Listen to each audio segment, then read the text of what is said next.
was able to build it out over the 4 volumes, so that was impressive. Did you try to get DC to go along with that?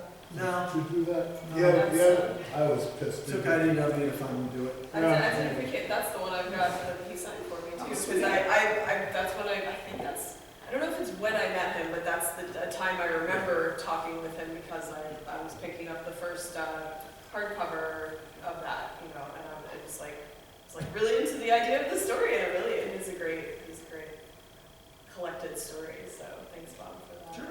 Glenn, did we hit you yet on this one? I've been racking my brains. I'm sitting It's the one where he edited the book where you die in yeah, the story, right? That's a different sort of impact. I mean, yeah, but He didn't actually kill you physically.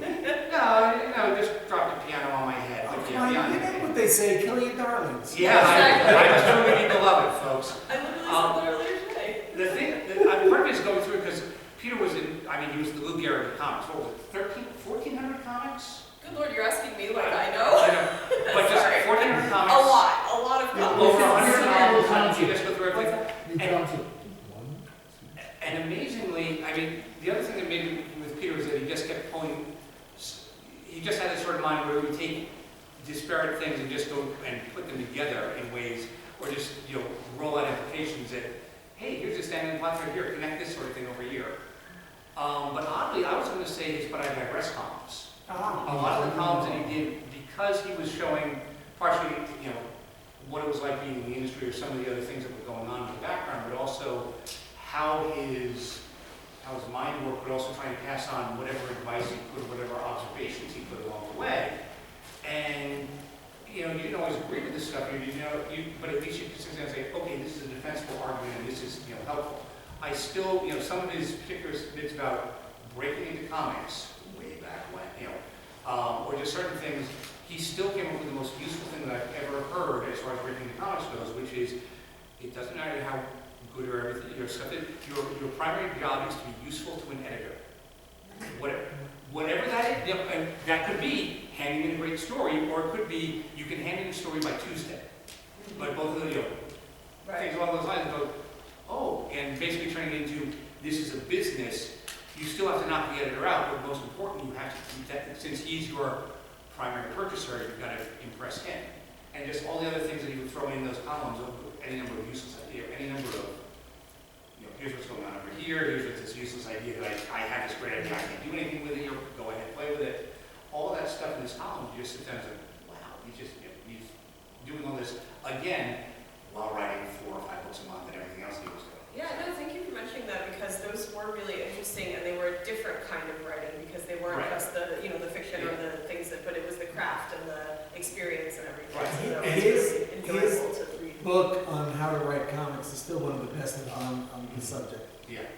And the thing that is amazing about Peter, more important, as we talk about his present, Peter was one of the few people who could legitimately cross over and write for different media, all of it being well. There are a lot of comic writers who can't write prose. God knows there are a lot of prose writers who can't write comics. Or screenplays, or and they just can't find themselves working in that other field or other media with any degree of skill. Or even just essays, like the collaborators. I mean, it's a completely different muscle, and to be able to engross people. Yeah, being a columnist is very, very different from doing and coming from the journalism background. Yeah. And the fact that you jump between all of them and successfully was just staggering. Yeah, I agree. Philip, yes? We didn't have room for him on the stage, but we thought we might throw to you to see if you would like to say a little bit about your involvement with and thoughts about Peter. Oh, well, I mean... Well, first, let the folks know who you are. Here, you want to go? Here. Yeah, okay, switch your time. Come be part of the panel. Look, guys, this is Baltimore. We can do whatever we want. I'm a moderator. I can say, let's just do the thing. Give him, bring the chair. Glenn can stand, and he will be the same height as him. He'll still be taller, but like you. So please join us for the, sorry about the rotation and everything. So, Philip Kinley Johnson, I'm writing The Incredible Hulk right now, which is about to become Infernal Hulk starting next month. And coming onto a title like Hulk, Peter David just had this kind of ever-present, like, shadow over the book that will just kind of always be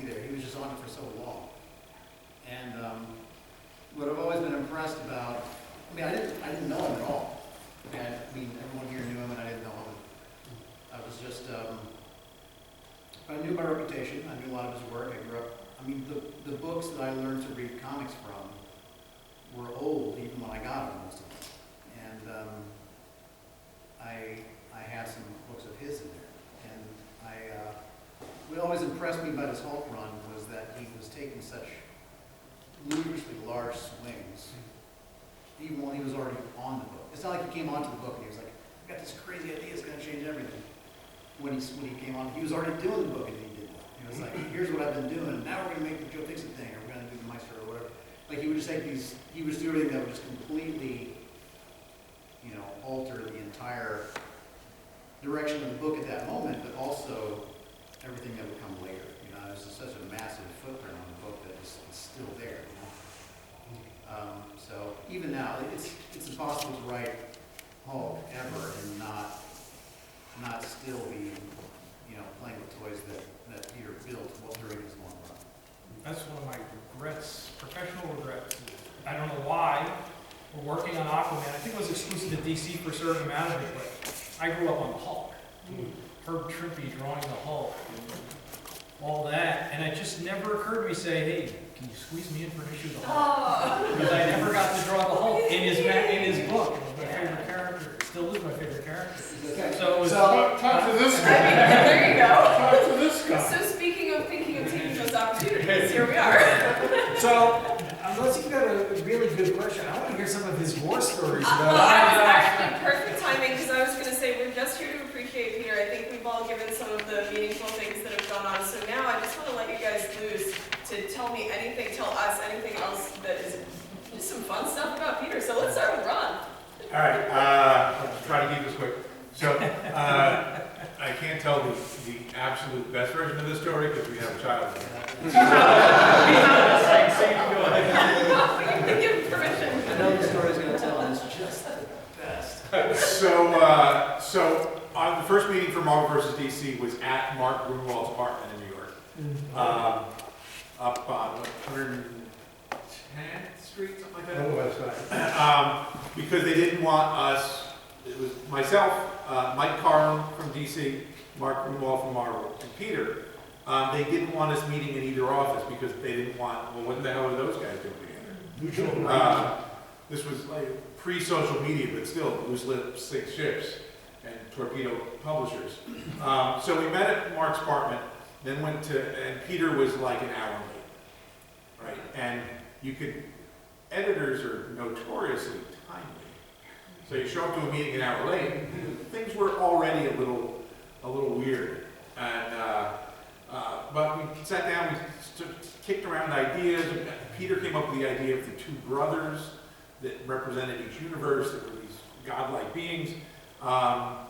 Came up with the idea of the cardboard box that was in the alley, that was the conduit between the two universes. So we talked about, who should, it's the conversation you have when you're 10 years old. Well, would Superman beat the Hulk, or all of that stuff. So we, I'm actually getting paid to sit around and talk about this stuff. And then so we get down to who's going to do what. And we had not talked about artists yet. That's a different story. And Peter's idea was that we should switch on and off every 8 pages for the issue. oh, And I thought, that's a stupid idea.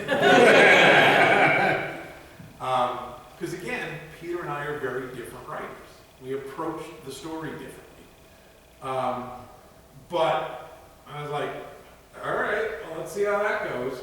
And so we had sort of the skeleton of the story. And so I was the one in charge of pulling the thing together. So we worked on issue 1, which I believe was 32 pages, jumping back and forth every 8 pages. So the first scene that is in Marvel vs. DC with Spider-Man meeting the Joker and Peter Parker and Clark Kent and Lois Lane all sort of having this almost kind of love triangle working out a newspaper. That was the first 8 pages. And then Peter takes over and he's got Wolverine and Gambit stealing the Batmobile and crashing into a Warner Brothers store. What the fuck? So Peter does what Peter does, which was these gags, and then I'm like, well, I gotta wrench the story back into the middle, back in the middle of the highway. So I do my bit, and then Peter does his next bit, and it's Rick Jones and Snapper Carr meeting. Nobody gives a shit.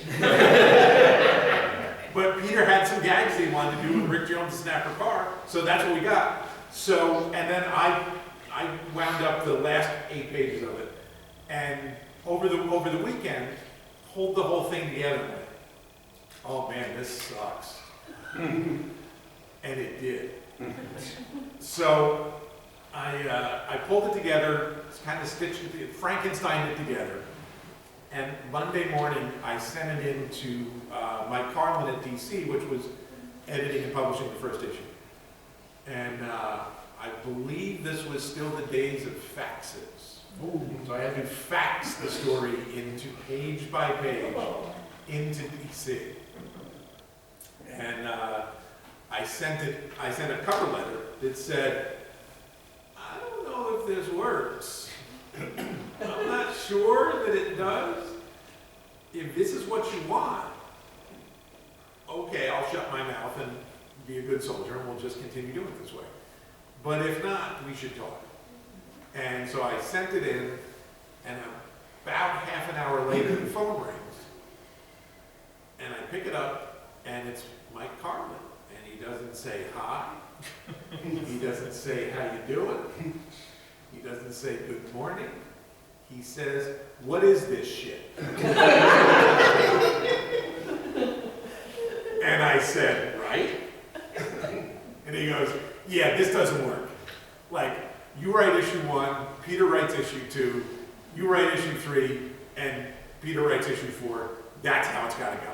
So that's why both of our names are on the books, but principally issues 1 and 3 are me, principally issues 2 and 4 are Peter, because there's got to be that version of the script is out there somewhere, but man, it was unfortunate. Not every idea he had was a good one. Yeah. He would lean into the jokes to the detriment of the story sometimes. There's no question about that. And then, other times, he throws something off as a quip that people take seriously. There's the famous story of the Marvel Retreat where all the guys are sitting around talking about what to do with the mutant books. And Peter at the time was on X Factor, and he throws off the idea that, if I were doing Magneto, I'd just have him suck the adamantium off Wolverine's bones, and everyone around the table went, let's do it! Just kidding! I was joking! That's always a tough lesson. Yeah. It's really a tough lesson. But Ron, you guys did something or tried to do something that I wanted to do for 40 years. I wanted to bring the methodology of improv to comic book writing. I have hired and worked with actors and improv gurus like Delcos to do comic book stories. But I wanted to use the improv games, the improv philosophies. And I think you guys, even though you didn't pull it off, you tried, and that's good. You got to start somewhere. We improv that piece of shit. I mean, that was a piece of shit, but And you can look at issue 2 and like all the stuff that Peter did in our Frankenstein version wound up in issue 2, and it fits much better because it was his deal. It was him playing in that world rather than the two of us kind of playing tug of war. You're keeping the tone. Yeah, it's more or less consistent. Peter was also, he would sit down and try comedy or other things all over the place, and any given chance he could sort of, get away with it.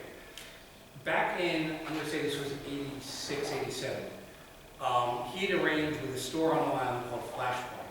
He was going to dial in and do a phone interview. People could, they could, call in and do this sort of stuff. So it comes around, it's like 5 o'clock in the afternoon, and the store is packed with, various fans, and the phone rings, and it's Peter, and, he starts talking, and, people are asking questions. And then after about 10 minutes, and I have to explain this for people who are young in the audience, a voice comes on the line saying, please deposit 25 cents for the next 3 minutes, please. this is how this used to work. I had phones I used to work back in the 80s. And I was like, what's going on? People goes, oh my God, I'm sorry. I'm at a payphone. I'm calling this in, and I don't have any change. Oh, give me a few seconds. I'll call you right back. Click. 30 seconds later, the door of the store opens and goes, does anybody have change for $1?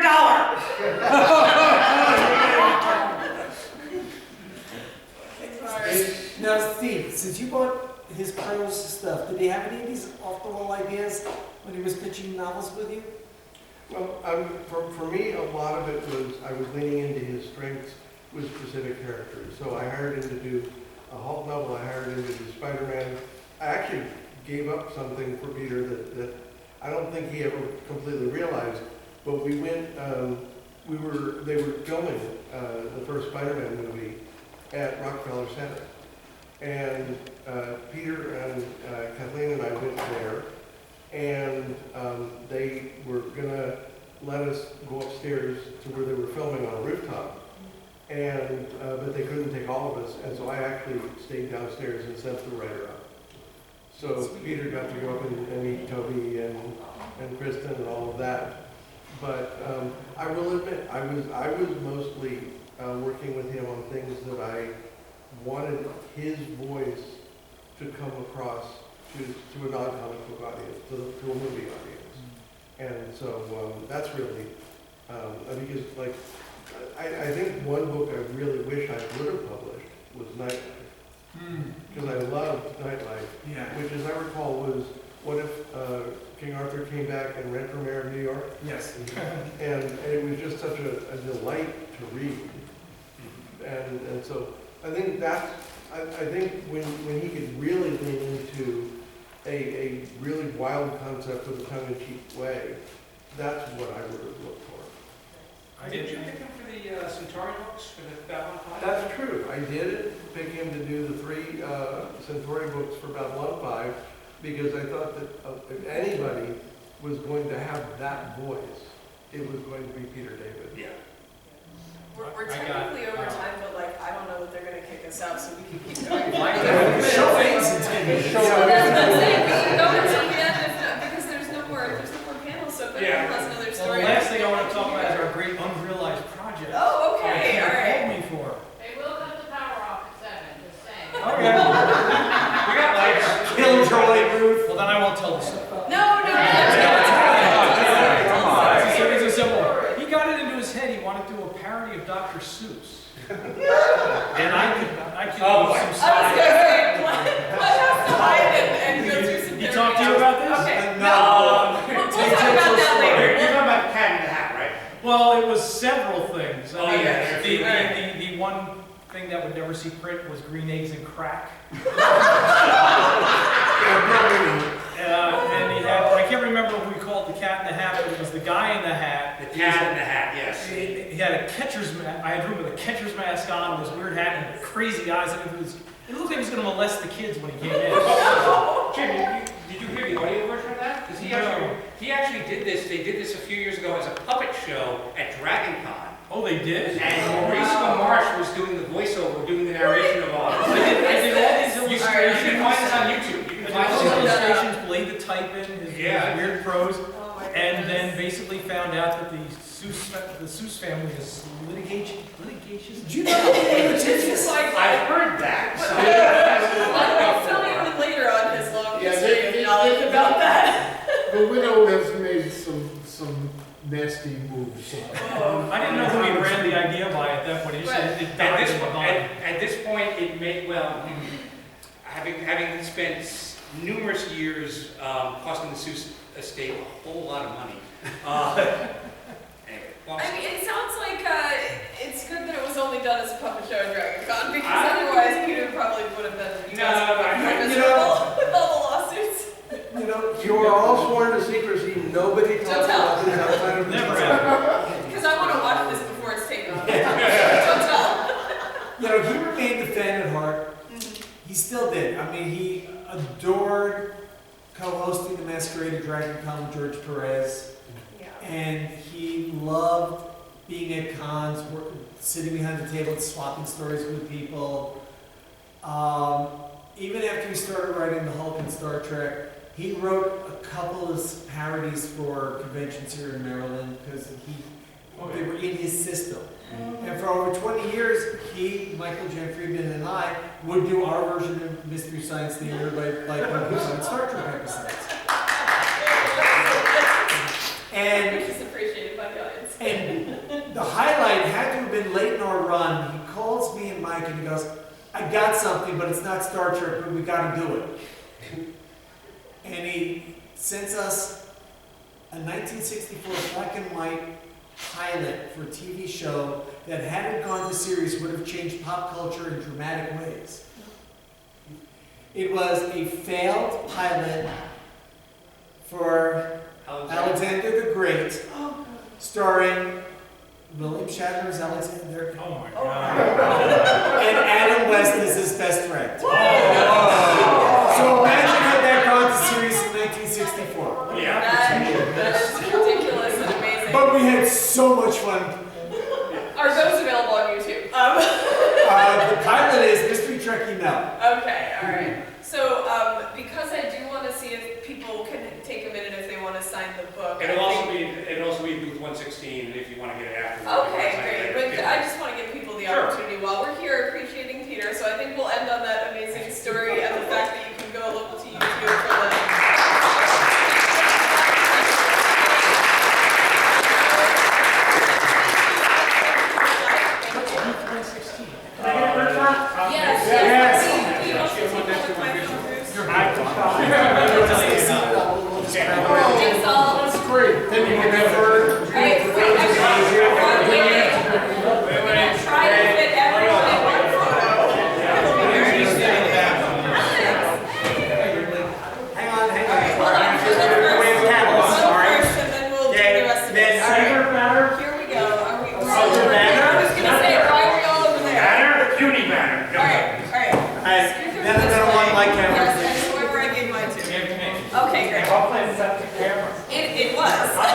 Okay.